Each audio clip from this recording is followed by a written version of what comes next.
Hi நண்பர்களே, நலம் 360 சேனலுக்கு உங்களை அன்போடு வரவேற்கிறேன். இன்றைக்கி நம்ம வீடியோவில் எதை பற்றி பேச போகிறோம்னா, நம்ம தினசரி சாப்பிட்ற ஒரு சாதாரண உணவுப் பொருளை பற்றி தாங்க பார்க்க போகிறோம். அதுதான் தயிர். தயிர் அப்படின்னாலே நம்ம வீட்டில் எல்லோரும் சாப்பிட்றோம். சாதத்தோட மோராக்கி லஸ்ஸியாக நம்ம பல விதங்களில் நம்ம டயட்டில் இடம் பிடிச்சிருக்குது. ஆனால் இந்த தயிர் எதுக்கு இவ்வளோ முக்கியம்? அது நம்ம உடலுக்கு என்ன நன்மை செய்யுது? அதையும் தாண்டி எப்போ தயிர் சாப்பிடக்கூடாது? இதில் ஏதாவது பக்க விளைவுகள் இருக்கா? இது எல்லாத்த பற்றி தான் நம்ம இன்றைக்கி முழுசாக தெரிஞ்சுக்க போகிறோம். அதுக்கு முன்னாடி நலம் 360 சேனலை சப்ஸ்கிரைப் பண்ணாதவங்க சப்ஸ்கிரைப் பண்ணிக்கோங்க. மறக்காமல் பக்கத்தில் இருக்க பெல்லைக்கானை ப்ரெஸ் பண்ணிக்கோங்க. வாங்க வீடியோக்குள்ளே போகலாம். நம்மளோட அன்றாட உணவில் தவறாமல் சேர்க்கப்படுற பொருள்களில் தயிரும் ஒன்று. பால்லேருந்து பெறப்படுற தயிரில் பாலை காட்டிலும் அதிக அளவு புரதச்சத்து நிறைஞ்சிருக்கு. தயிர்லேருந்து தான் மோர் தயாரிக்கிறோம். பல சத்துக்களை தன்னுள் அடக்கி இருக்கிற தயிரோட ஆரோக்கியம் தரும் நன்மைகள் அதிகமானது. தயிர் குளிர்ச்சியானது அப்படின்னு சிலரும், தயிரை சாப்பிட்டா உஷ்ணம் அப்படின்னு சிலரும் சொல்றதுண்டு. உண்மையில தயிரோட குணம் என்ன? இது எல்லா காலங்களையும் எடுத்துக்கொள்ளலாமா? இது குறித்து தான் இன்னைக்கு நான் சொல்ல போறேன். தயிர் அப்படின்றது பால் பாக்டீரியாக்கள் மூலம் புளித்து தயாராகிற ஒரு இயற்கை ப்ரோபயோட்டிக் உணவு. ஆயிரக்கணக்கான ஆண்டுகளுக்கு முன்பே இந்தியர்கள், கிரேக்கர்கள், பாரசீகர்கள் இதை பயன்படுத்தி வந்திருக்காங்க. பசும் பால், எருமைப்பால், ஆட்டுப்பால்னு பல வகையான பால்ல இருந்து தயிர் செய்யப்படுது. நம்ம ஊர்ல பொதுவா மோர் தயிர், செட்டி தயிர், ஹோம்மேட் தயிர், ஸ்டோர் தயிர்னு பல விதம் இருக்குங்க. இந்த தயிர் நம்ம சாப்பிட்றதால செரிமானத்துக்கு நல்லது. தயிர் செரிமானத்தை தூண்டும், ஜீரண சக்தியை அதிகரிக்கும். தயிர்ல இருக்கிற லாக்டோசிபெல்லஸ் அப்படின்ற நல்ல பாக்டீரியாக்களே செரிமானத்தை தூண்டுது. தயிர் சிறந்த ப்ரோபயோட்டிக்னு சொல்லப்படுது.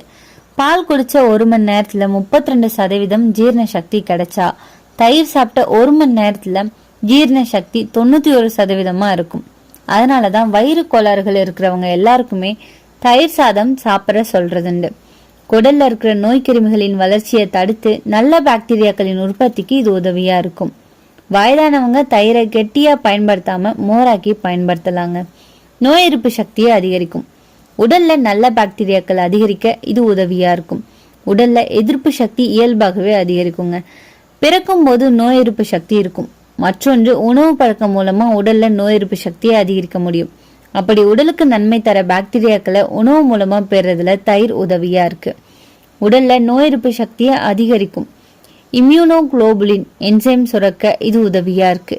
ஆய்வு ஒன்றுல தினசரி 200 கப் தயிர் எடுத்துக்கொள்றவங்க உடல்ல இயல்பாகவே மாத்திரைக்கு இணையான எதிர்ப்பு சக்தி தருவதை கண்டறியப்பட்டிருக்கு. அதோட உடல் நல்ல பாக்டீரியாக்களை அதிகரிப்பதால கேடு தரும் பாக்டீரியாக்களை அழிச்சு போராடவும் தயிர் உதவியா இருக்கு.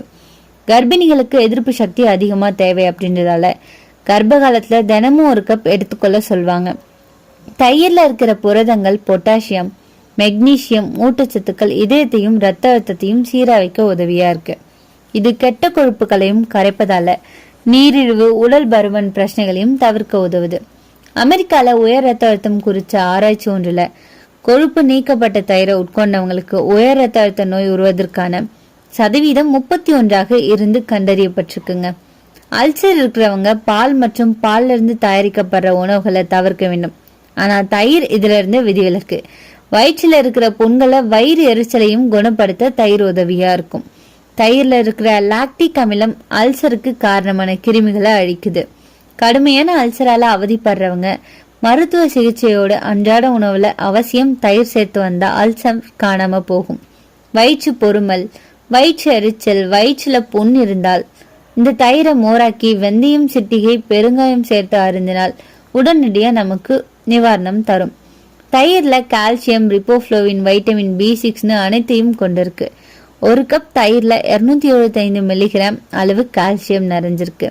தினசரி கால்சியம் நிறைவா உடலுக்கு சேர்ந்தாலே எலும்பு அடர்த்தி அதிகமா இருக்கும். எலும்புக்கு வலு கொடுக்கும்.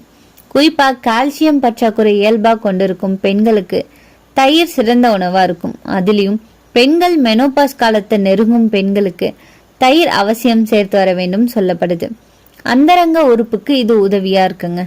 தயிர்ல அந்தரங்க உறுப்பை எப்படி பாதுகாக்க முடியும் அப்படின்னு கேட்டீங்கன்னா, பெண் பிள்ளைகள் பூப்படைந்த காலம் முதலே அன்றாடம் 1 கப் உணவுல சேர்க்க வேண்டுங்க.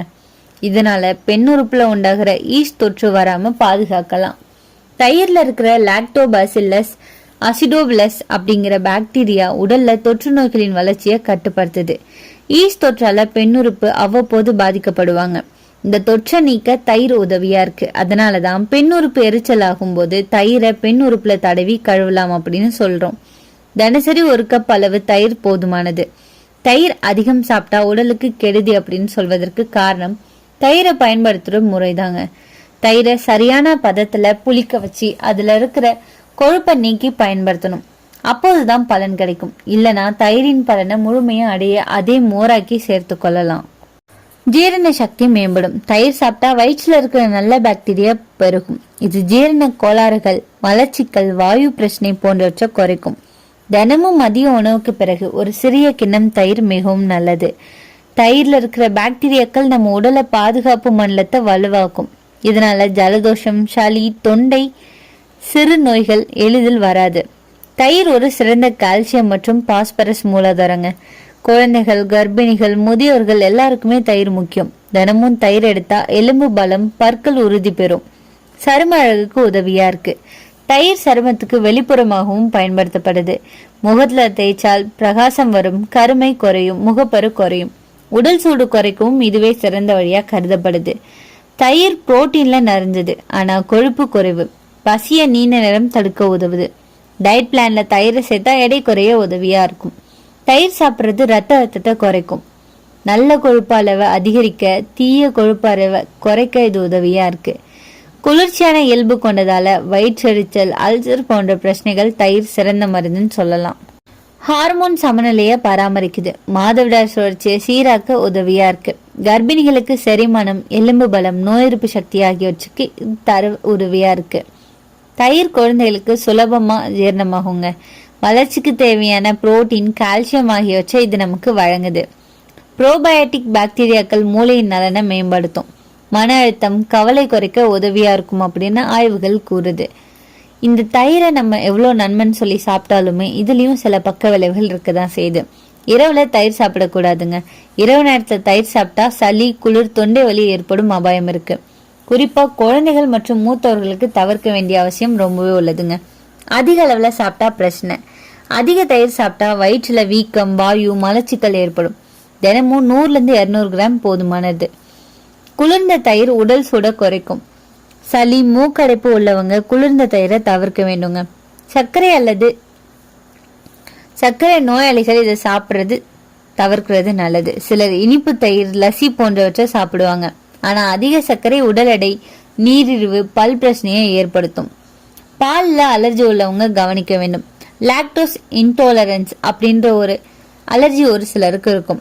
அந்த மாதிரி உள்ளவங்க தயிரை சாப்பிடக்கூடாது. இந்த தயிரை வீட்டிலே செய்யறது எப்படி தெரியுமா? வெந்நீர் அளவுக்கு வெதுவெதுப்பான பால் எடுத்து அதுல 1 ஸ்பூன் பழைய தயிர் சேர்த்து கலக்குங்க. மூடி 6-8 மணி நேரம் வச்சுக்கோங்க. இயற்கையான ஹோம்மேட் தயிர் தயாருங்க. தயிர் அப்படின்றது உணவாக மட்டும் இல்லாம ஒரு இயற்கை மருந்து. அதனை சரியான அளவுல சரியான நேரத்துல சாப்பிட்டோம் அப்படின்னா நம்ம உடலுக்கு அற்புத நன்மைகள் கிடைக்கும். ஆனா தவறான முறையில எடுத்தா அதுவே பக்க விளைவா மாறும். எனவே தயிர் தினமும் ஆரோக்கியம் நித்தியம் அப்படின்னு நினைவுல வச்சுக்கோங்க. உங்கள எத்தனை பேருக்கு தயிர் ரொம்பவே பிடிக்கும்னு கமெண்ட்ல சொல்லிடுங்க. இன்னைக்கு நான் சொன்ன விஷயங்கள் எல்லாமே உங்களுக்கு ஹெல்ப்ஃபுல்லா இருக்கும்னு நம்புறேன். இந்த வீடியோ உங்களுக்கு பிடிச்சிருந்துச்சுன்னா லைக் பண்ணுங்க, ஷேர் பண்ணுங்க, மறக்காம நம்ம சேனலை சப்ஸ்கிரைப் பண்ணுங்க. அடுத்த ஒரு அற்புதமான வீடியோல சந்திக்கிறேன்.